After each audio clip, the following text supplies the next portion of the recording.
Good morning. I would like to kindly ask you to rise for the Lebanese national anthem in AUB's alma mater.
Excellencies, AUB leadership, colleagues, and esteemed guests. On behalf of AUB's Global Health Institute, I would like to welcome you all to the opening ceremony of the first biennial Global Health Forum. This forum aims to draw special attention on the global health challenges in low and middle income countries with a specific focus on innovations. Before I begin, many of us wonder, what is global health and what is its relevance? The GHI produced a 1-minute introductory video that we are happy to show here today for the first time. This video will be available in 4 languages: English, Arabic, French, and Spanish. Do you know what is global health? Global health could be as simple as contaminated water caused by waste dumped into the ocean, endangering the marine life and harming your health. Or the fragile urban planning, infrastructure and pollution causing a risk on your health. Or even your own lifestyle, such as physical inactivity and unhealthy diet. Or the microbes and germs you might carry from one country to another, causing outbreaks like Ebola, bird flu, Zika, and others. You might also be aware of the wars happening in different countries, causing displacement of millions of people ending up in camps, exposed to violence, health problems, and death, especially among elderly, women, and children. Not to mention the limited access to basic services such as food, shelter, clean drinking water, and healthcare. The Global Health Institute at the American University of Beirut, pioneering the change together. AUB's Global Health Institute was established in 2017 to address the pressing global health challenges affecting the MENA region. Since its inception, the Global Health Institute has made significant progress in engaging stakeholders, bringing together disciplines, and developing programs and projects with long-term impact. We are excited to share with you today this short video that takes you on our journey to date.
We live in a region and in a world where health does not identify anymore with borders. So if we look at the major health problems affecting our region or affecting the world, they do not identify with borders. The Global Health Institute is a component of a bigger vision for health that AUB has. President Fadlu Khouri, in his inauguration a few years ago, announced the formation of the Health 2025 vision, which focuses on integration of all the health units at AUB under one umbrella to provide the best medical care and population health to our people in Lebanon and the region. Now, the Global Health Institute was the first step towards achieving this vision, and it focuses on issues related to health globally in our region, in Lebanon. The Global Health Institute started in July of 2017, so it's 15 months old now, almost 16 months old. It's done a great deal, it's obtained grants, it's organized its work in three major ways: programs, academy, and assist, which are consonant with what we have at AUB, which is teaching, service, and scholarship. It's gotten some fairly impressive conferences put together, and it's off to an excellent start in bringing people together, most importantly. So we are happy that GHI is helping complement that vision and enhancing the footprint and health of AUB both in Lebanon and in the region, and indeed globally. Currently, the Global Health Institute at AUB now has three divisions. The first division, which is GHI programs, focused on research, policy, and advocacy. A second division is the GHI Academy, which is our capacity building arm.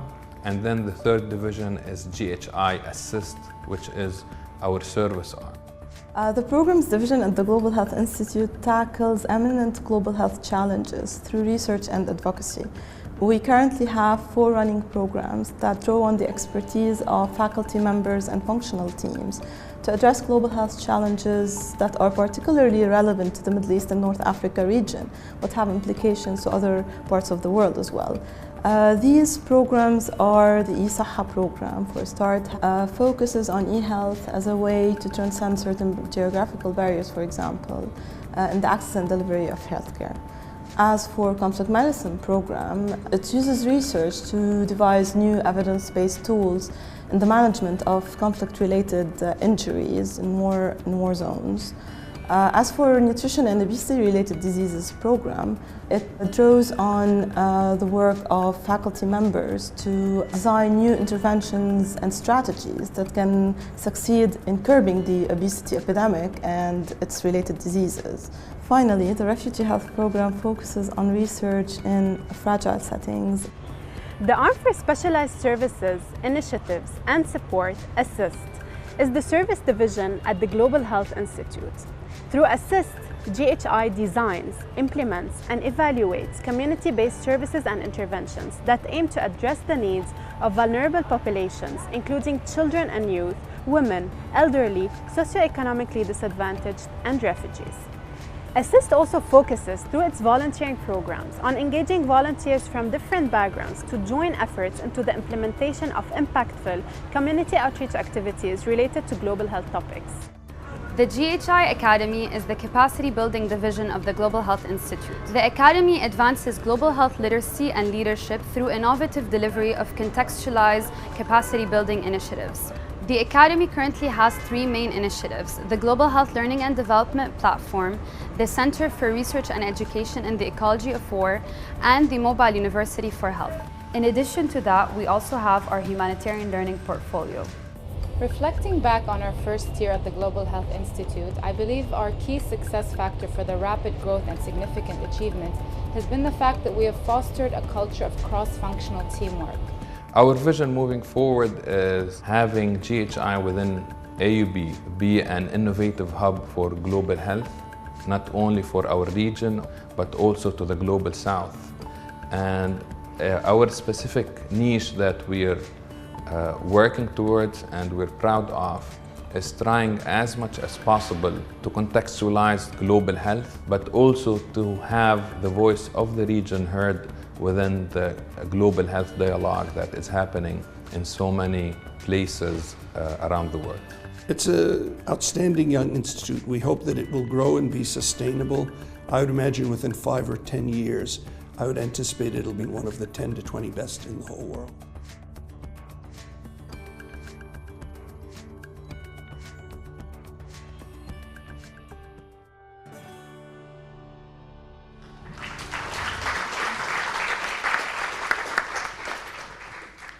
This year's Global Health Forum is proudly organized in collaboration with the Consortium of Universities for Global Health and will focus on the innovative approaches to global health challenges in low and middle income countries.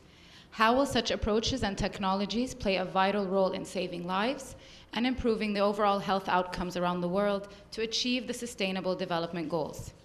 Our esteemed group of local, regional, and international speakers will examine these solutions, share their expertise, and even suggest sustainable solutions. And now it's my pleasure to introduce our first speaker, who has relentlessly driven the Global Health Institute forward in line with AUB's vision on health. Please join me in welcoming AUB's Associate Vice President for Health Affairs and the Founding Director of the Global Health Institute, Dr. Shadi Saleh.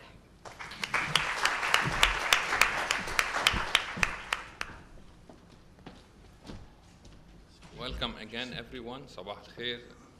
I'm not too big on speeches. I'm just gonna tell you a few story and talk a little bit about the forum. When the president honored me with the appointment as the founding director of GHI, he said, remember, this is part of a bigger vision and we support you. The leadership support you. So I thank you for all of the support throughout the year and few months. So then, as I always do as well, I went to Executive Vice President Dr. Sayer. And I told him, give me your advice. So he said, Shadi, be magnanimous. He writes above everything. He likes that term. And he said, think big. Another term that he likes. And he also said, we support you. So I have the support of the president. I have the support of the executive vice president. Provost Harajli has always been personally supportive of me as well. But then I had to start the work. So I was starting to wake up at 4 or 5 a.m. and starting to think, how would I start a global health institute, the first in the region, the first at AUB. I have the support of the leadership, but now I have to do some work. So I was, going through Twitter early in the morning, as quite a bit of us do, and I saw that one of the leaders of a tech startup said that the reason why we became so huge, and I'm trying to remember if it's Bill Gates or Steve Jobs, was that because the first thing I did is I went ahead and hired an A team. So I thought this is what I should do. So I went ahead and hired for GHI an A team.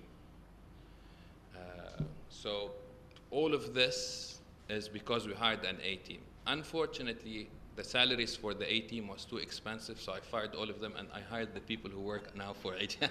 No, I'm kidding. So I went ahead and hired an A team.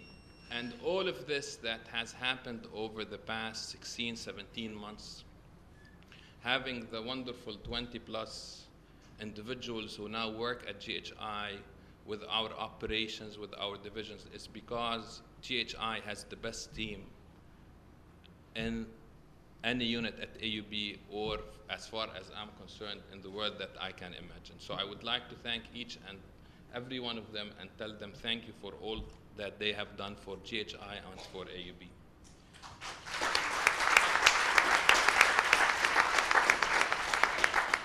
Now about the forum. So the forum, the theme for the forum this year is innovations in low and middle income countries. And I'm gonna say something that I said when we were opening the forum, is that the reason why we selected this specific topic is that there's something that we perhaps heard of, which is called the digital divide, meaning between the global north and the global south. We in the global south and low and middle income countries, we are at a risk of having an innovation divide, meaning having the global north innovate and we just apply those innovations. We already see it in so many of the technologies that we use. We do not want that to happen in global health. So we, you, our partners, all of us, we have a role to play when it comes to innovation, specifically in health, in terms of us innovating, in terms of contextualizing those innovations, and in terms of making sure that they are applicable, effective, and efficient to the population of Lebanon, of the region, and in the global south. So we are hopeful that this forum would be that starting point on thinking together on how can we really innovate, have homebred innovations that are really impactful in our context. I would like to thank all of you for coming, and we are looking forward to your presence. One last comment, again, about the A team that we have. 20 is too much to thank. I just want to thank the folks who really were involved in this. I want to thank Maria Kusa. She's somewhere, or it's Maria Kusa. I want to thank Noor for her work at the poster sessions. Mireille, our communications officer, and her sleepless nights with us. And all of the team, Muad, Hussein, Noha, of course, my longtime GHI companion, because she's married, so her husband may be hearing. So thank you all, and we're looking forward to those next couple of days. Thank you.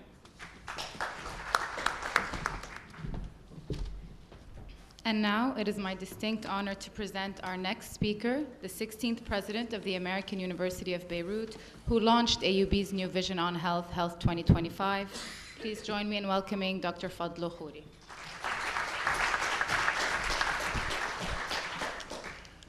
I think much of what I was going to say you already saw on the screen, so I'm not going to bore you. I'm just going to say that there is an innovation gap, just to respond to what Shadi just said. If you look at the number of new ideas that are being commercialized, that are being applied, coming from this part of the world, there is a risk that we will become early adopters at best, but I don't believe that's what's going to happen. And I'll tell you why. I think if you look at the extraordinary folks at this university and some of the few high-quality universities in the region, they're good at working with other people. They reach out, and I'm saying this as purely a compliment. Shadi's a hustler. It's good. The people who've worked with me over the years, and I think it's probably fair to say Mo has similar experience, the people who hustle and make partnerships, and those partnerships have an impact. And that actually is a description of the people of this region. The best sense of hustler, not the person who hustles you out of your hard-earned money, but someone who works hard and partners with other people to have a better effect. So that's in the context of what we imagined for the Global Health Institute. We didn't see it as a rival or as a competitor to any of the schools, but more as a very powerful synergizer, something that would bring together different schools, much in the way that cancer centers were envisioned to do many years ago, and you still see struggles with that to this day. But I'm quite impressed with what the Global Health Institute has been able to accomplish in the last couple of years, and I think that, or I should say 16 months, 16 months, and more is yet to come. So on behalf of Dr. Saleh, EVP Saik, Provost Harajli, we really want to thank the team, not for the work you've done, but for the work that you're going to do, because we expect a lot of you. And it's not easy work. Why? Because you're working with high quality, highly established institutions, both here at AUB. We have the finest school of medicine, the finest school of health sciences, the oldest and most prestigious school of nursing. But it's beyond that, as we'll discuss with the board in 2 weeks. Every faculty at AUB, every school, from the Alayan School of Business to the Faculty of Arts and Sciences, to the Maroon Sam'an Faculty of Engineering and Architecture, and to the Faculty of Agriculture and Food Sciences, has a fundamental health focus, and a lot of people who collaborate. And from my perspective, the only way to bring people together from different schools is to create these centers that seed collaboration. And the seeding of internal collaboration is supposed to mean that you go out and seed external collaboration. And that we've already seen to an impressive extent from GHI.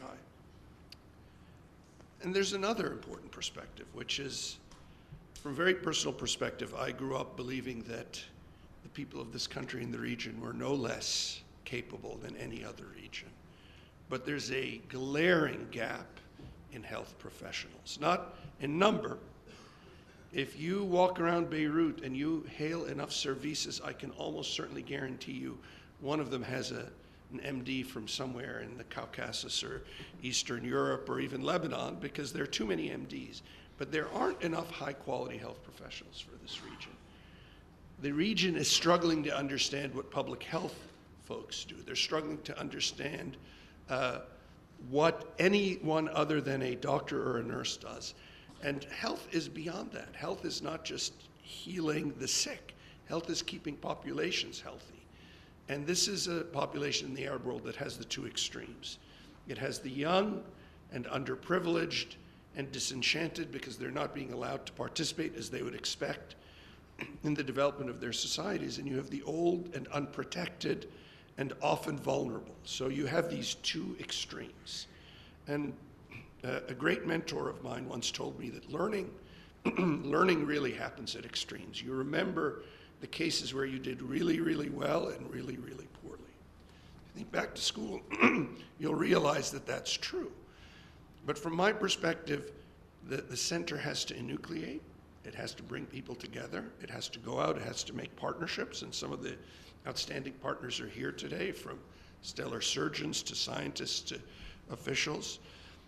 Because our vision for the university is that it will disseminate its message and provide a platform for better health, better medicine, better nursing for the region. This is an international university. There's something called the soft tyranny of low expectations. Oh, we're the best university in Lebanon. No, we're the best university in Greater Beirut. No, we're the best university in Ras Beirut. That's the soft tyranny of low expectations. I look at AUB, and I look at our stellar faculty and staff and institutes and institutions, and I see partners like the World Health Organization and others. And this is a statement from us that we want to be world class, and nothing less will do. So I want to close by thanking you for realizing that early, pushing us. We don't take it easy, and I don't expect anyone in this audience is going to take it easy, because we have a lot of work to do together. But believe me, the voyage will be well worth it. Thank you very much.